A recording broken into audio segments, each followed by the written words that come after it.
significa ser hombre? ¿Cuál es la verdadera masculinidad según el diseño de Dios? En un mundo donde la confusión sobre la identidad de género crece y los roles tradicionales son constantemente desafiados, es más importante que nunca regresar a las Escrituras para redescubrir lo que significa ser hombre a la luz del plan divino. Y es el tema que estaremos tratando en este día. Sujel, como hablábamos antes de empezar el programa, la masculinidad está bajo ataque. ¿Por qué consideras que la masculinidad está bajo ataque? Bueno, yo creo que en el siglo XX y principios del siglo XXI, entre la ideología de género, el movimiento LGBTQ, y siempre ponen más porque todavía hay más posibilidades, el feminismo radical, que considera la verdadera masculinidad siempre como algo tóxico. O sea, yo no estoy diciendo que no hayan hombres que abusen de su autoridad, porque los hay. Lo que estoy diciendo es que para el feminismo radical, prácticamente todo lo que es verdadera masculinidad, ellos lo consideran tóxico. Eso ha hecho que muchos hombres se hayan replegado. O sea, hay hombres que sienten casi hasta vergüenza de ser hombres o de ejercer el rol de hombres que Dios les asignó en la creación. Entonces, en ese sentido, yo creo que ahora mismo hay una confusión enorme entre qué es lo que distingue a un hombre de una mujer, y más aún, Eduardo, ahora mismo estamos en un nivel tal de confusión que algunas personas ya ni siquiera saben qué es lo que diferencia a un ser humano de los animales. Hoy día, muchas personas asumen que es algo correcto y apropiado decir que la verdadera masculinidad es una construcción social, es una construcción cultural de la que nosotros podemos quitarnos de encima tal como queramos y autodefinirnos como, no solamente como nosotros sintamos que somos, por ejemplo, una persona que dice yo soy una mujer atrapada en el cuerpo de un hombre y viceversa, sino que yo puedo hasta cambiar de inclinación sexual en un mismo día más de una vez. O sea, yo puedo tener varias inclinaciones e identidades sexuales todo a la vez en un solo día. Esos son factores que muestran, Sujel, o ejemplos que muestran que hay factores que han incidido en esta crisis de masculinidad o de identidad, si podemos decirlo así. Sí, porque el problema no es solamente con el hombre, yo creo que también es un problema con la mujer. Y aún con qué significa ser humano, por ejemplo. El asunto es, Eduardo, que si nosotros decidimos echar a un lado la revelación de Dios, si nosotros olvidamos que el hombre fue hecho a la imagen de Dios, ya yo no tengo ningún parámetro que me permita identificar, evaluar, definir al ser humano y al hombre y a la mujer en una manera concreta y objetiva. En una charla que tú diste, pusiste el ejemplo que si uno va a una galería de arte y ve los diferentes cuadros, ¿verdad? Las diferentes esculturas, lo que se expone allí y no tiene el dato, el nombre del autor, no sabemos lo que hay. Sí, yo no sé si tú alguna vez has estado en una visita guiada en un museo. No es lo mismo que tú te pares frente a un cuadro y trates de interpretarlo por ti mismo, a que tú sepas quién pintó ese cuadro, a qué época pertenece el pintor, qué fue lo que él intentó hacer, cuál era el contexto del pintor para hacer esa obra. Eso te ayuda a entender 1000 veces mejor lo que tú estás mirando. Lo que está sucediendo en el día de hoy es que nos han robado las placas. O sea, ya nosotros no tenemos ninguna visita guiada. Cada cual está en este mundo contemplando la creación, contemplando al ser humano. Puede ser que alguien diga, wow, pero qué maravilloso es el ser humano, pero como quiera, no sabe quién lo creó, no sabe para qué ese creador creó al hombre y a la mujer, ni con qué propósito. Entonces, estamos muy confundidos. A mí me gustaría que tú nos explicaras qué nos dice Dios desde el inicio. Bueno, para eso tenemos que ir a un texto sumamente conocido, Génesis capítulo 1, versículo 26 al 28. De paso, los primeros 3 capítulos del Génesis son fundamentales, no solamente para entender toda la Biblia, es para entendernos a nosotros mismos y para entender todo lo que ocurre en el mundo. Sin Génesis 1, 2 y 3, nosotros no podemos entender cuál fue el diseño original de Dios para la creación y qué fue lo que dañó ese diseño original. Así que Génesis 1, 2 y 3 son capítulos fundacionales de la Biblia y de la vida. Pero vamos a Génesis capítulo 1, versículo 26 al 28. Dios va narrando en los primeros 5 días del Génesis cómo Dios creó la luz, las estrellas, los animales, etc. Pero cuando llega al 6º día, entonces dijo Dios, hagamos al hombre conforme a nuestra imagen, conforme a nuestra semejanza, y señoree sobre los peces del mar, las aves de los cielos, las bestias que se arrastran sobre la tierra. Y luego dice en el versículo 27, a imagen de Dios los creó, varón y hembra los creó. Así ¿Qué significa eso? Bueno, lo primero que nosotros tenemos que entender es que el hombre no fue creado según su género, no fue creado según su especie, como dice del resto de los seres vivos en Génesis 1. El hombre fue creado según Dios. Eso quiere decir, Eduardo, que nosotros, los seres humanos, tenemos capacidad para pensar. Nosotros, los seres humanos, tenemos capacidad para razonar lógicamente, tenemos la capacidad de adorar, tenemos la capacidad de creer, de confiar, de tener una relación personal con Dios. De paso, déjame hacer una aclaración que estaba en cierto modo fuera del guión, lo acabo de recordar ahora mismo. El otro día grabé un video hablando acerca de la Trinidad.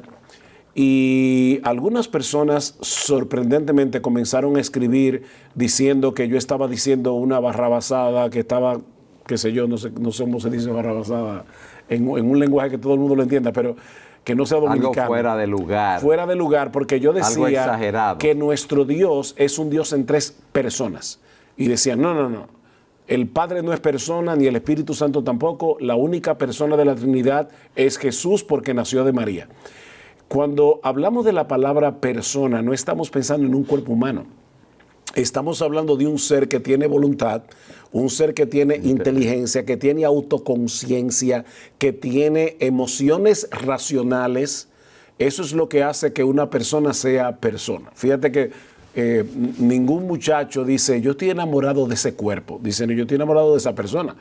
Porque tú te enamoras o deberías enamorarte de lo que una persona es. Y una persona tiene voluntad, tiene emociones, tiene intelecto, etc. Entonces, cuando decimos que nuestro Dios es un Dios en 3 personas, lo que estamos diciendo es que el Padre no es una cosa, no es una fuerza, es un ser personal. Lo mismo el Hijo, lo mismo el Espíritu Santo. Y obviamente de las 3 personas de la Trinidad, el único que se encarnó fue nuestro Señor Jesucristo. Entonces, vamos a pensar de nuevo en el ser de Dios y vamos a ver ahora al hombre como un ser creado a la imagen de Dios. ¿Qué significa eso? Que nosotros también somos persona igual que Dios. Nosotros no somos una cosa, no somos animales irracionales. Nosotros tenemos capacidad para pensar, tenemos capacidad para tomar decisiones racionales, tenemos capacidad para sentir en una forma racional, tenemos autoconciencia de nosotros mismos. Todo eso tiene que ver con el hecho de haber sido creados a la imagen de Dios. Ahora, Eduardo, ¿qué pasaría si ahora una persona dice, es que yo no creo en la Biblia, es que yo no creo ni siquiera que Dios existe? Entonces, ¿cómo tú defines a un ser humano? ¿Cómo tú diferencias a un ser humano del resto de los seres vivos que pueblan este planeta? ¿Cómo tú diferencias a un hombre de una mujer? Te quedaste sin base. Y eso es lo que quieren introducir cuando se anula lo que Dios dice y cómo Dios nos creó a nosotros. Me llamó la atención, y yo sé que ya esto es noticia pasada, pero me llamó la atención poderosamente lo que pasó a raíz del escándalo que hubo en los Juegos Olímpicos de París, donde habían 2 boxeadores, Imane Khelif y Lee Junting, que se decía que eran varones. ¿Por qué se decían que eran varones? Bueno, porque la IBA, o sea, la Asociación Internacional de Boxeo, aparentemente les había hecho un análisis cromosomático en el 2023 y dio que ambos tenían XY. Los cromosomas XY son los que diferencian a un varón de una mujer que tiene XX. Ok, al margen de la controversia, yo no voy a definir en este programa, ni es la razón de este programa, si ese análisis cromosomático fue correcto o no lo fue, no me estoy metiendo en eso. Lo que me llamó la atención es el hecho de que hoy día muchas personas cuando aluden a ese escándalo dicen es que ya no se pueden usar los cromosomas para diferenciar a un hombre de una mujer.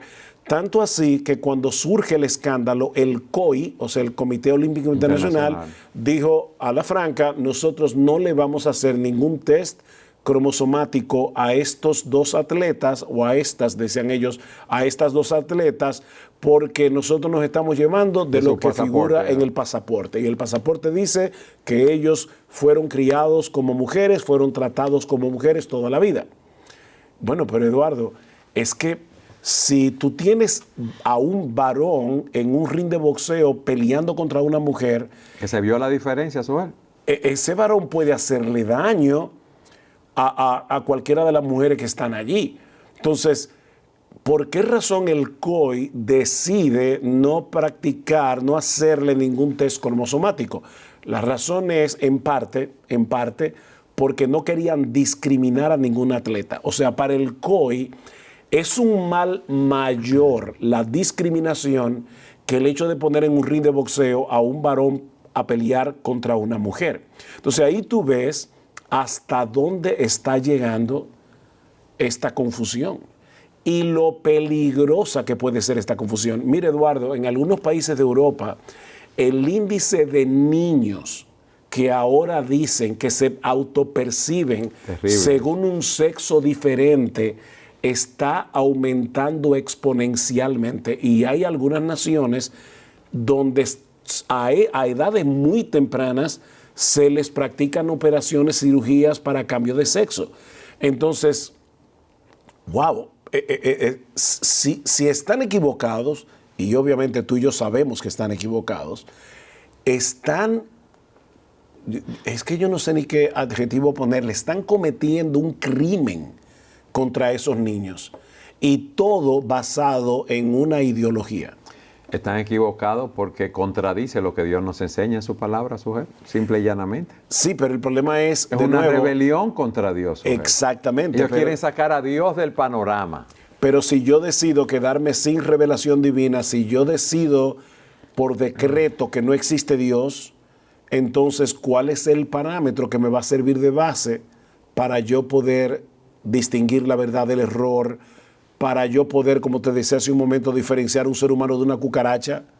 Cada quien lo va a definir como a él le parezca. Eso es lo que están buscando, sujeto. No, y es lo que está sucediendo. Y es triste eso. Ahora, ¿cuáles son esas diferencias complementarias entre el hombre y la mujer que fueron dadas en la creación? Ok, vamos a comenzar con lo más fundamental. Hemos dicho que el hombre y la mujer, los dos fueron creados a la imagen de Dios. ¿Qué significa eso? Que el hombre no es más importante que la mujer, ni más inteligente, ni más capaz. El hombre y la mujer poseen la misma dignidad, el hombre y la mujer poseen el mismo valor. Ambos complementan la imagen de Dios. Así que de ninguna manera, bajo ningún concepto, nosotros podemos apoyar ninguna ideología que ponga al hombre por encima de la mujer o que ponga a la mujer por encima del hombre. El machismo, Eduardo, es un mal social de la peor clase, porque lleva al hombre a abusar del rol que Dios le dio y aplastar a la mujer como si la mujer fuera un ser inservible o como si la mujer tuviera menos valor. Entonces, partiendo de la premisa de que el hombre y la mujer fueron creados a la imagen de Dios, ahora nosotros tenemos razones para decir el ser humano es valioso. Y eso no tiene nada que ver con su sexo, eso no tiene nada que ver con el color de su piel, eso no tiene nada que ver con si es rico o es pobre. Esas son circunstancias, porque el pobre, el rico, el blanco, el negro, el chino, la mujer, el hombre, fueron creados a la imagen de Dios. Tú ves, Eduardo, qué importante es que nosotros partamos de esa premisa para poder darle al hombre el valor que el hombre realmente tiene. Yo recuerdo haber leído hace muchísimos años la historia verídica de un general español que se cayó una moneda en el fango y esa persona comenzó a buscar afanosamente para encontrar la moneda, y un soldado comentó: oye, pero qué tacaño. que está buscando una moneda Que no tiene mucho valor. que no tiene mucho moneda en valor. sí. Y el general lo escuchó y le dijo, no, tú no me estás entendiendo bien. Esa moneda tiene impresa la imagen de mi rey y yo no quiero que la imagen de mi rey sea pisoteada. La razón por la que nosotros tenemos que tratar con respeto, con valía a todo ser humano, independientemente de su condición, es porque todos llevan impresa la imagen de Dios.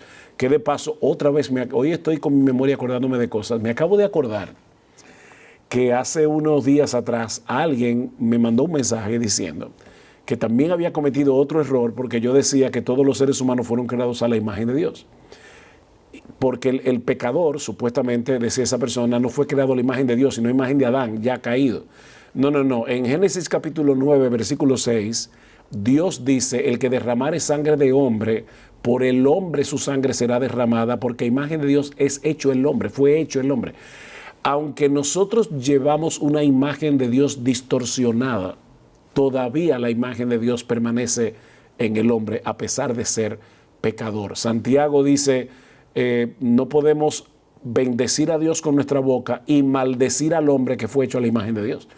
Y eso fue escrito muchos años después de la caída. Así que no, el ser humano todavía conserva la dignidad de haber sido creado a la imagen de Dios, aunque esa imagen quedó distorsionada por causa del pecado y Cristo viene a restaurarla a través de la redención. Sujel, estamos hablando de lo que sucedió en Génesis, la creación del hombre, la creación de la mujer, tienen la misma dignidad, pero tienen roles diferentes y complementarios. Exactamente, de hecho, nota que en Génesis capítulo 1, 26 y versículo 28, Dios dice en plural, sojuzgad la tierra, señoread la tierra, ejerced dominio. Se lo está diciendo al hombre y a la mujer. Lo que pasa es que la forma como ambos llevan a cabo ese rol es diferente. Adán, vamos a ponerlo de esta manera. Cuando tú lees Génesis 1, tú tienes una vista panorámica de la creación, en orden, tal como Dios lo hizo día tras día. Pero cuando llegas a Génesis 2, lo que te encuentras es un zoom divino. O sea, Dios toma su palabra y hace un zoom en el sexto día de la creación para que entendamos que lo que dice Génesis 1:27, a imagen de Dios lo creó, varón y hembra los creó, no sucedió de manera simultánea. Dice en Génesis 2 que el hombre fue creado primero. Así que lo primero que tenemos que entender es que en esa creación del hombre y la mujer, Dios le dio prioridad a la creación del hombre. ¿Y por qué eso es importante? Bueno, Pablo va a decir muchísimos años más tarde, en 1 Timoteo capítulo 2, versículo 13, que ese orden en que Dios creó al hombre y a la mujer tiene un significado en cuanto a la estructura de autoridad diseñada por Dios para el hogar y aún para la iglesia. El hombre fue creado primero y por lo tanto, la orden que Dios le dio a Adán, de todo árbol del huerto podrás comer, mas del árbol de la ciencia del bien y del mal no comerás, porque el día que de él comieres ciertamente morirás, se la dio al hombre, porque ahora el hombre, como líder de la relación, debía traspasar esa información a la mujer.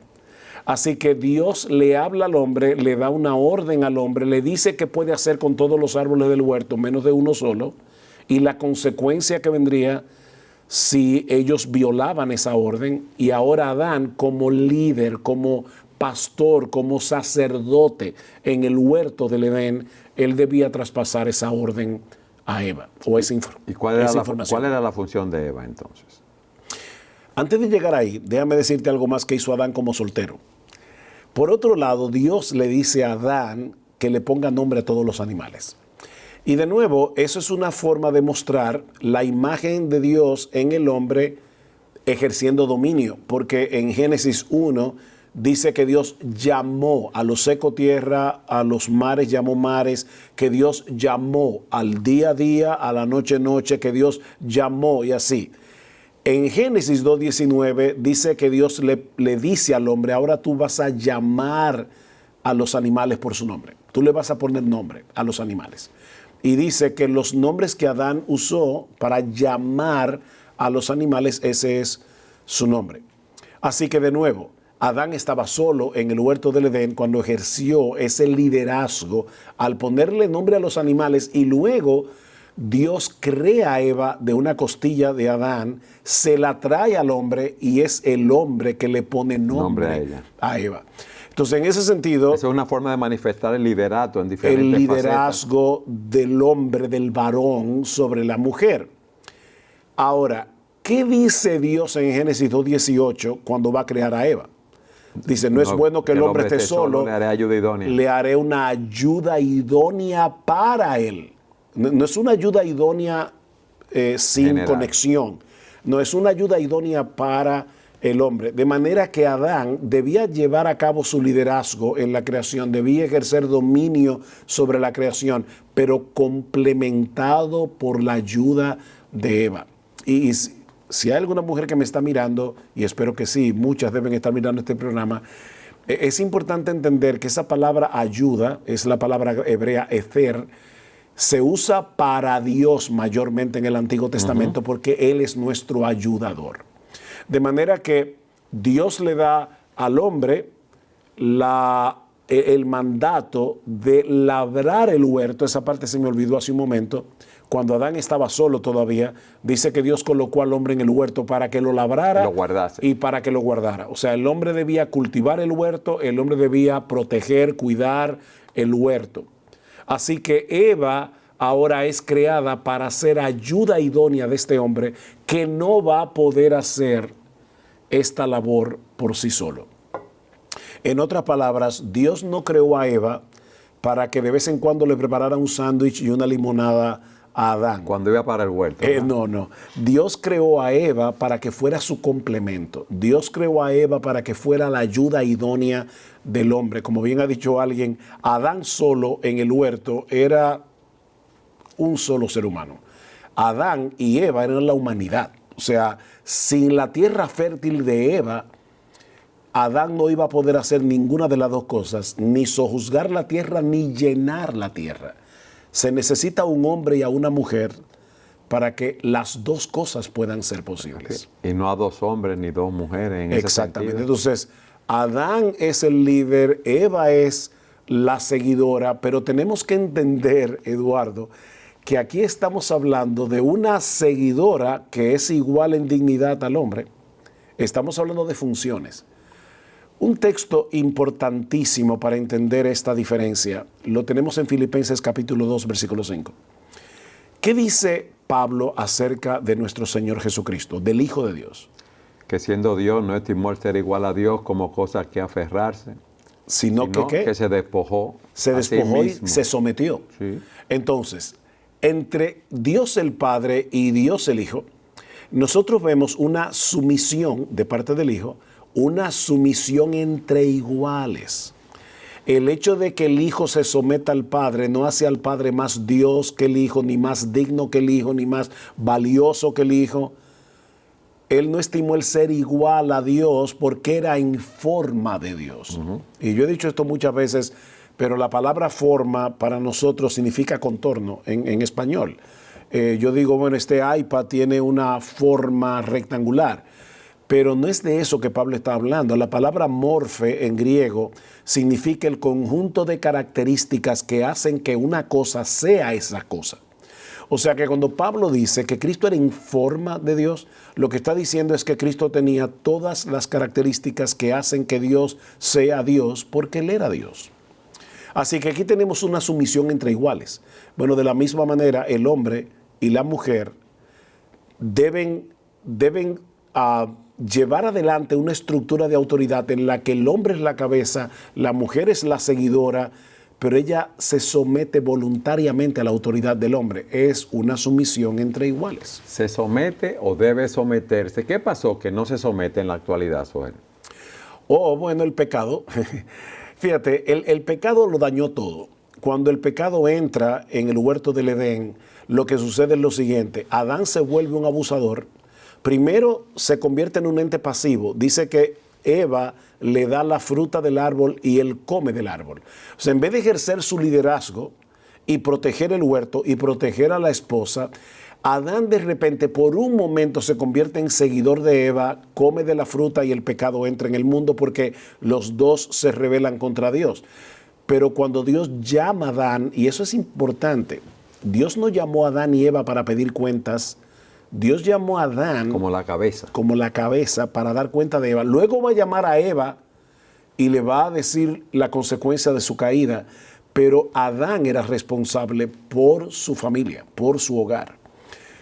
Cuando Dios llama a Adán para pedirle cuenta, ¿qué hace Adán? Echarle la culpa a Eva e indirectamente echarle la culpa a Dios. La mujer que tú me diste por Así es. compañera, ella me engañó y yo comí.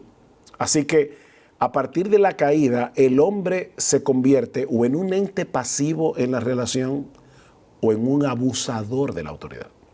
Hay hombres que claudican de su autoridad, que no ejercen su autoridad, que no cuidan, protegen, proveen para su hogar como deben hacerlo. O hay hombres machistas que abusan de su autoridad.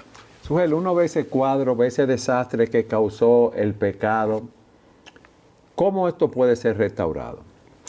Antes de responder esa pregunta, pensemos en qué pasó con la mujer.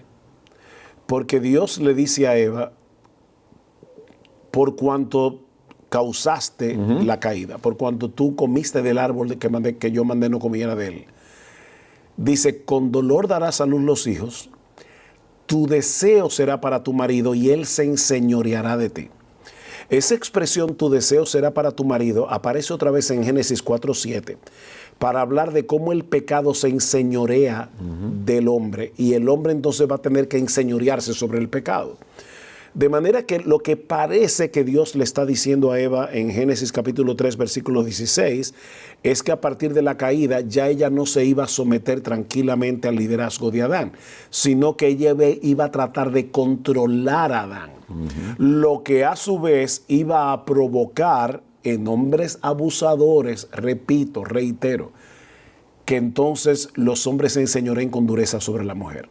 Lo cual no es culpa de la mujer, es culpa del hombre. Claro, de su propio pecado. Es su responsable por lo que hace. Exactamente. Entonces, la batalla de los sexos no comenzó en 1960. Okay. La batalla de los sexos comenzó en el huerto del Edén.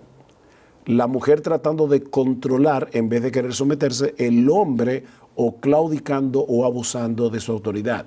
Ahora, la pregunta tuya, ¿cómo se revierte ese orden? Partiendo de la premisa original de este programa, el hombre fue hecho a la imagen de Dios, y es lo que define todo. ¿Qué hace Cristo cuando viene al mundo como hombre, nacido del vientre de una mujer? Dice 1 de Juan capítulo 3, versículo 8, que Cristo vino para deshacer las obras del diablo. Él no vino simplemente para morir en una cruz y darnos a todos pasajes gratis para ir al cielo.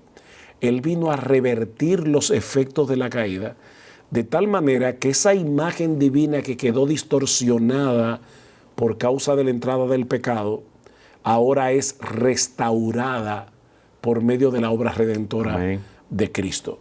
Y de esa manera ahora, por la gracia de Dios, un hombre que tal vez era un abusador o era un ente pasivo en su casa, ahora por la gracia de Dios puede retomar el papel original que Dios le dio y llegar a ser un líder siervo, porque es un líder siervo, que ama, sirve, protege, provee, guía a su familia, comenzando por su esposa, y a una esposa que sabiendo que es igual en dignidad, en valor, en imagen al hombre, esa mujer, toma la determinación voluntaria de someterse a la autoridad de su marido. Y eso es lo que hace la gracia. Eso lo vemos en Tito 2. En Tito 2 dice, los ancianos deben comportarse de esta manera. Las ancianas deben comportarse de esta manera y deben enseñar a las mujeres jóvenes a amar a su marido y a sus hijos, a ser castas, buenas, cuidadosas de su casa, respetuosas, etcétera, para que la palabra de Dios no sea blasfemada. Los jóvenes deben comportarse de esta manera. O sea, fíjate cómo Pablo va a través de los diferentes categorías ¿Sí? que vemos en la sociedad. Y en el versículo 11 dice, porque la gracia de Dios se ha manifestado. Para salvación a todos los hombres. Entonces, ¿por qué los hombres pueden comportarse como debe ser como hombres? ¿Por qué las mujeres pueden ahora comportarse como mujeres? ¿Por qué los jóvenes como jóvenes, etcétera? Porque la gracia de Dios se ha manifestado a todos los hombres. La gracia de Dios no solamente salva, la gracia transforma, la gracia restaura la imagen de Dios. Dice, enseñándonos que renunciando a la impiedad y a los deseos mundanos, vivamos en este siglo sobria, justa y piadosamente, aguardando la esperanza bienaventurada de nuestro gran y Dios la y Salvador aparición de nuestro gran Dios, la segunda venida del Señor. Entonces, sí, la sociedad está funcionando de una manera como no debió ser. No fue así como Dios lo diseñó en el principio. Pero hay esperanza sobre Pero la gracia restaura lo que el pecado dañó.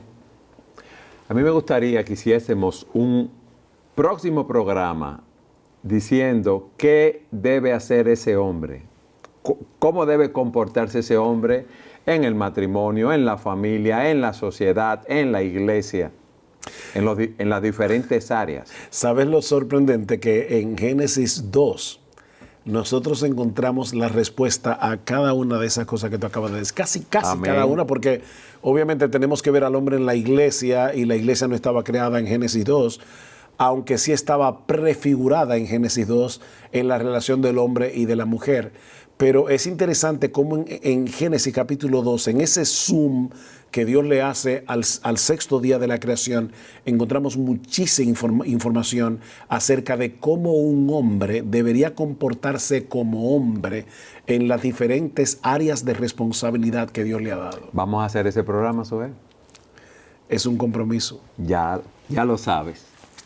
En conclusión, la verdadera masculinidad, como hemos visto, no se define por las tendencias de la cultura, sino por el diseño perfecto del Dios que nos creó. Y como hombres estamos llamados a liderar con humildad, a proteger con valentía y a reflejar el carácter de Cristo en cada área de nuestra vida. Como decíamos al principio, en un mundo cada vez más confundido, es nuestra responsabilidad abrazar este llamado y modelar lo que significa ser hombre según la imagen de Dios. Que por su gracia podamos ser sal y luz en este mundo, mostrándole a todas las personas a nuestro alrededor el poder transformador del Evangelio en nuestras vidas y en nuestras relaciones.